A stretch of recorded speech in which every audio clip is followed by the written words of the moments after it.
Greetings, programs. This is Wretch, and welcome back to WWE 2K16. Now we have our Monday Night Raw match against the show-off, Dolph Ziggler. It is the battle of the show-offs. And our edict from the Authority is we have to try and win a match without reaching level 2 stamina. I kind of have an idea what that is, and of all people we have to have that edict to, we have to do it against Dolph.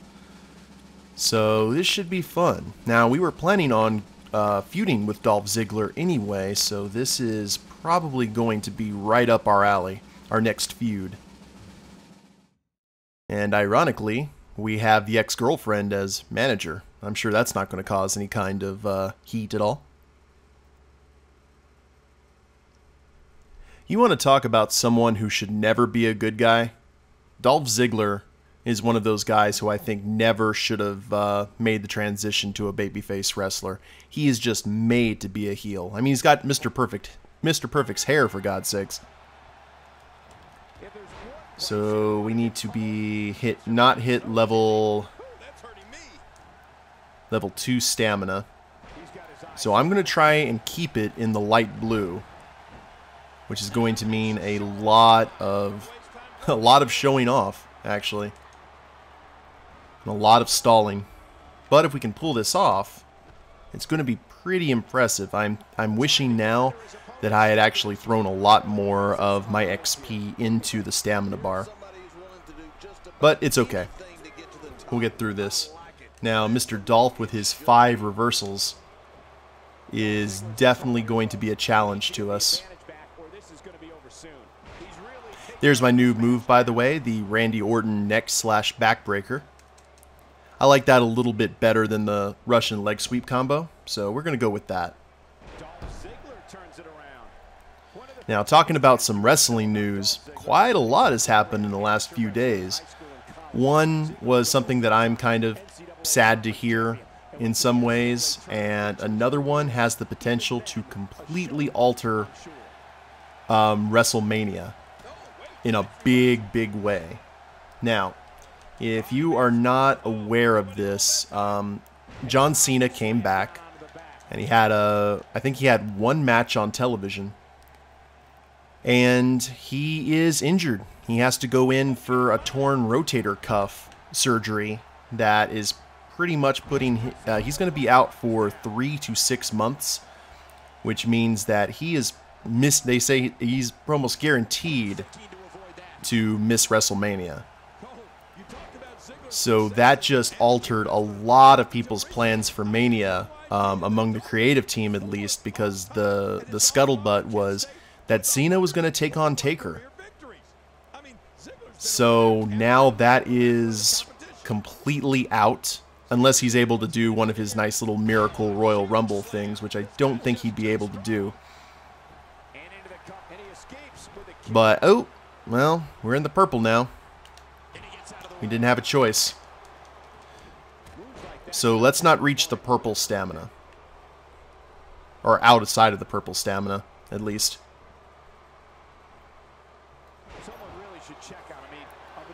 But with John Cena out, that alters any plans that they had with Undertaker.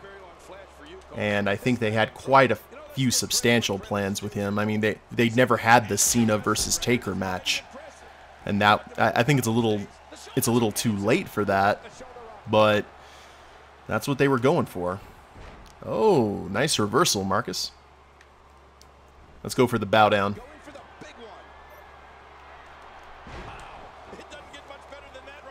Easy there. I'm going to be a dirty heel.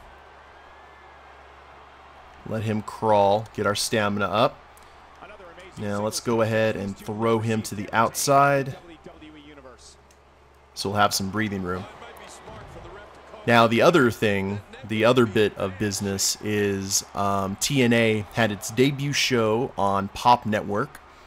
TNA, back in the day, I thought was an actual better wrestling federation than the WWE. However, they've hit some very hard times. The bad news is James Storm just debuted for them again, basically returned. That pretty much put an end to any chance of him being any kind of full NXT talent, kind of like Samoa Joe was, which is unfortunate. I figure, from how I understand, Billy Gunn was the reason that Storm was able to get his role. Thank you, Lana. Appreciate that. And when Billy Gunn got in trouble for human growth hormone, I think that kind of ended James Storm's chances, unfortunately. And that's a shame because the NXT guys could learn a lot from him. But the good news about that is James Storm reunited, probably, in my opinion, one of the greatest tag teams in the last, man, I'd say 10 years. And that is Beer Money with Robert Roode. So that band is back together. I wish them a lot of luck. I'm probably not going to watch TNA because they have a just not really my thing anymore.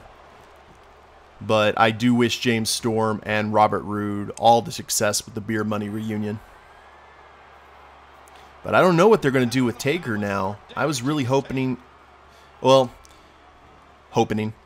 was really hoping that this Mania they were going to make the push for Taker's last match, that he was going to ride into the sunset at Mania 32, which is in Texas, in his home state. I thought it would have been kind of cool, but I guess that is just not in the cards. Now, Dolph has an annoying tendency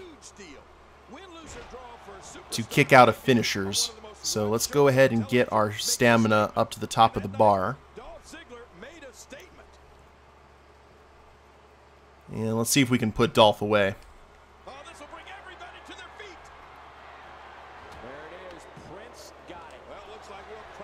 Maybe. We got him bleeding at least. I would be doing a lot more moves, but our stamina will go down to absolute crap. Count it, ref. Wow.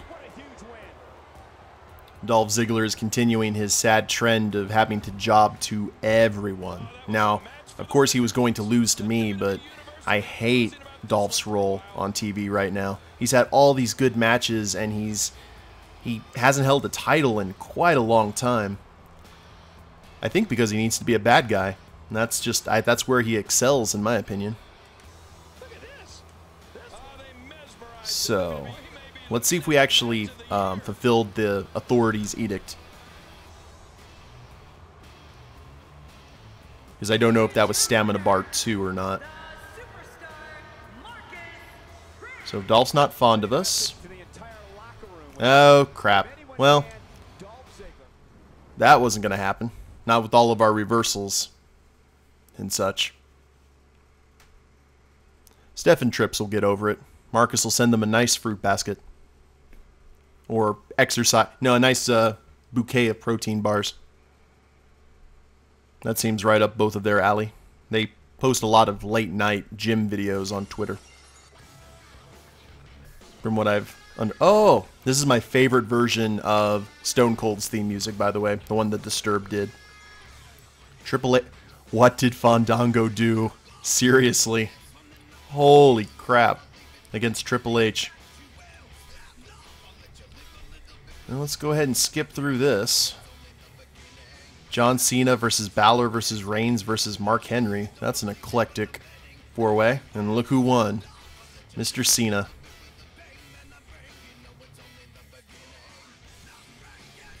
So what we got? Against Wade. Ooh. Where's Wade in the IC title? Number 3. Okay. And what's the edict? Win your match after your opponent does his finisher on you. That's a little bit strange, but I think we can pull that off pretty easily. And Fandango versus Jack Swagger. Okay, I think Fandango's punishment has now passed. And then Ziggler against Sami Zayn. Well, we were going to go with Ziggler, but I don't know if we need to do that now that we're going against people like Barrett who are higher on the totem pole. So, Let's see what we got to do here. We got to eat a bullhammer elbow, which I am not particularly fond of. I really like Wade Barrett. I think Wade Barrett is a very good wrestler. He's very injury prone, however, unfortunately, but he can talk. He's got charisma. I mean, he has a really rough and rugged style. Some of his matches against Sheamus are really good matches, I think, because they are just so stiff. It's that English or European style.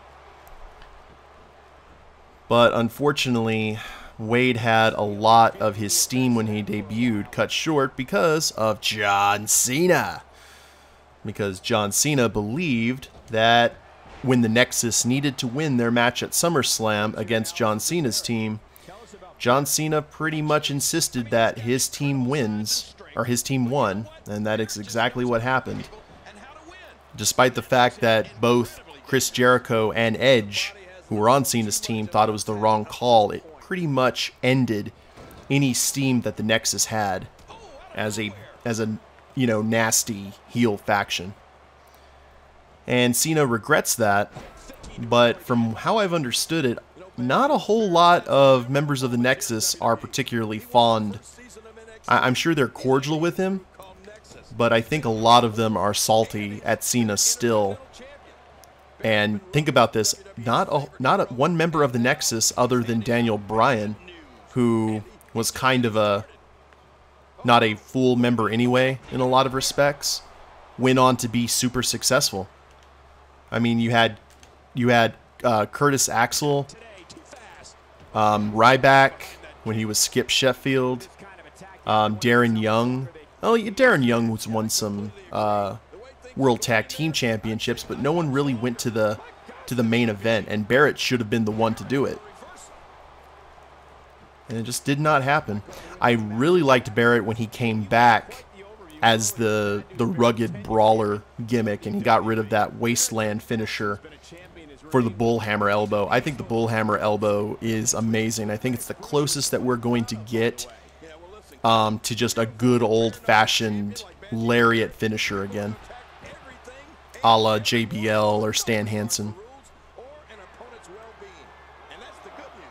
Well, Wade, you really need to start getting some momentum up, because I need to get hit with that elbow, sir.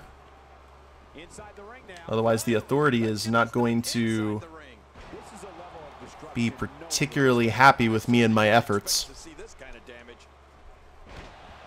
So you need to start reversing my stuff.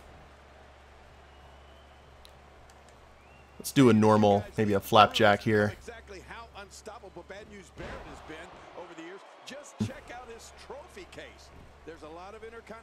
Now that I can actually... slapping Wade probably isn't my most sensible course of action. There we go. Good old-fashioned backbreaker. And I'm going to hit the bow down. I'm not going to go for the pin. He's bleeding. I'm going to keep that finisher logged in because saved, because if he hits me with the bullhammer, I have the guaranteed kick out. So I expect more from you, Wade. I'm not going to lie. You're a King of the Ring, IC champion.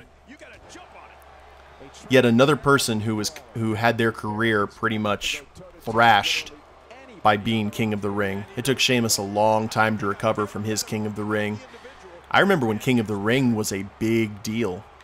But now they give that stupid King gimmick, and they have to keep it for a while.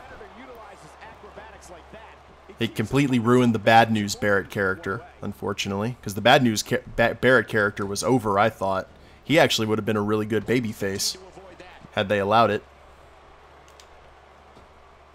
Now you can get some momentum. Well, I keep on having to fight my better nature here. There we go. Now you can get some momentum going. Do a little bit of posing. I actually really think, and I think I've said this before in a previous episode, so I apologize if I'm repeating myself, but I really wish that the King of the Ring tournament was a one-night tournament with 8 participants, and then the winner, instead of getting a king gimmick, I beg your pardon? I'm surprised I didn't get DQ'd for that. That king gimmick, I really wish that instead of that gimmick, they would just give them a ring. A ring to signify that they are the king. That way you can have your own gimmick and still have the... You're able to keep your gimmick without having the king vibe to it. And if you're a heel, because a heel normally wins King of the Ring, they can use the ring as a foreign object. You know, just crack them like one of those big university rings. And you can do a thing kind of like the Royal Rumble, where the King of the Ring gets the challenge for the title at SummerSlam. Or some other pay-per-view close by. It's a nice pump handle slam. A la, what was it? Road Dogg. Kick out of that. Come on, Wade. You can do better than this. Stop trying to hit me and hit me. There we go. Into a, ooh, nice submission. I've never seen that before. An Ionian nerve grip. I've always been curious as to why they hold their wrist. I guess it might be to contract the hand muscles to make it a little bit nastier. Oh. There we go. That would have been really embarrassing. But 79. I'm keeping... I just gotta take the beating here. I have to get passioned.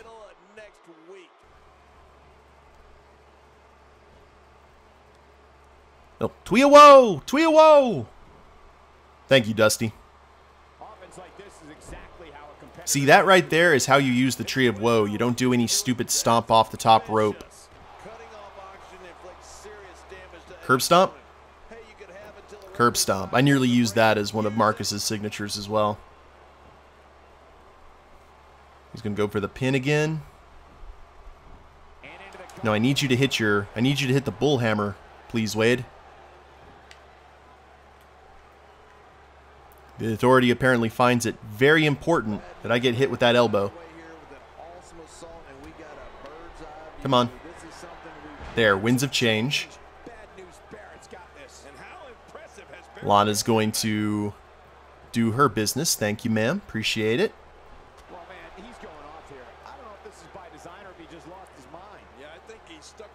Good neck breaker. Fortunately, I have that resiliency. Come on now. Set up that move. Unless I'm just going to keep on getting hit with neck breakers. Here we go. This is what I needed to do. There we are. Good Authority. I could have actually kicked out of that beforehand. And I have a finisher back. Are you going to try and pin me again? Wow. Oh no. Whoo. Okay, Wade. I've had enough of you. Unless he hits me with the backbreaker or the sidewalk slam, a la Kevin Nash and Kane.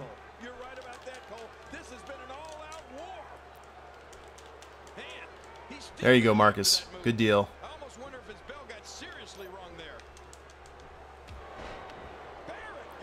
Now let's go ahead and get Wade out of here. He's got 4 reversals. And he didn't get it.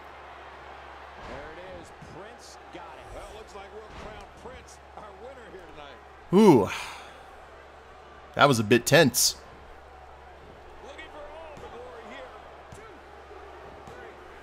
And another falls to the DDT. I better be getting a substantial bonus in my paycheck for winning this match for taking that elbow to the face. Marcus makes his money with that face.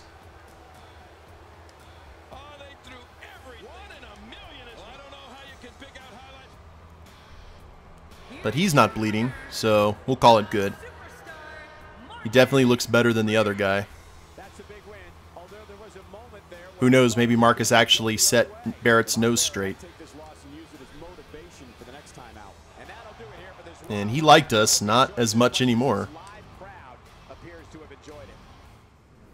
And Steph and Trips are happy.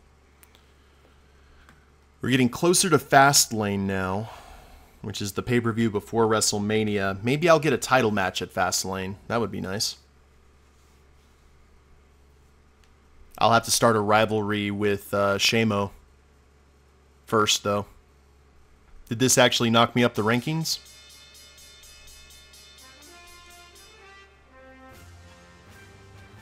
Dolph Ziggler. Is Sheamus here in the... Nope. Yeah, Sheamus was not even in the... Kane versus Eric Rowan, Bray Wyatt, and John Cena. Who did you tick off, Kane? Holy crap.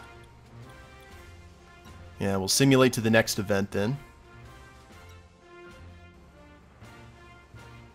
And we have 2 weeks until Fastlane. Oh! Y2J, huh? Gonna break the walls down. And we're still number 6. What is up with that? Run in on Dolph Ziggler during his entrance. Okay. So the Authority wants me to teach Ziggler a lesson. Where am I on the card? Dolph Ziggler versus Jack Swagger. Alright, well...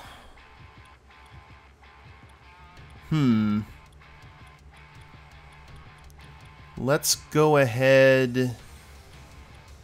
Actually, it's going to be a little bit of a short episode today, guys, because I actually want to do the match with Jericho and the run-in on Ziggler to see what happens. So let's go ahead and actually spend some of our XP here. And what we got? Definitely need to get some reversals. We have 223. And aerial technical submission offense. Man. Well, I can actually get 80 on that, but we got to do what we got to do here. So the first 223 that we see is head durability. That is good, especially due to, I think getting hit with a bull hammer and surviving would warrant us some head durability. And that pretty much took all the SP. And we're still at an overall of 78. We're getting there. Eventually we will be in the 80s like a lot of these people. And I don't know how that match with Y2J is going to go, but we will find out in the next episode, guys. I hope you've enjoyed it. Should be interesting to see how this feud with Dolph goes, because we were going to avoid him, but apparently the Authority has said no. If you liked the episode, go ahead and click like down below, subscribe to the channel, leave a comment, that'd be a big help, and we'll see you next time. Later days, everyone.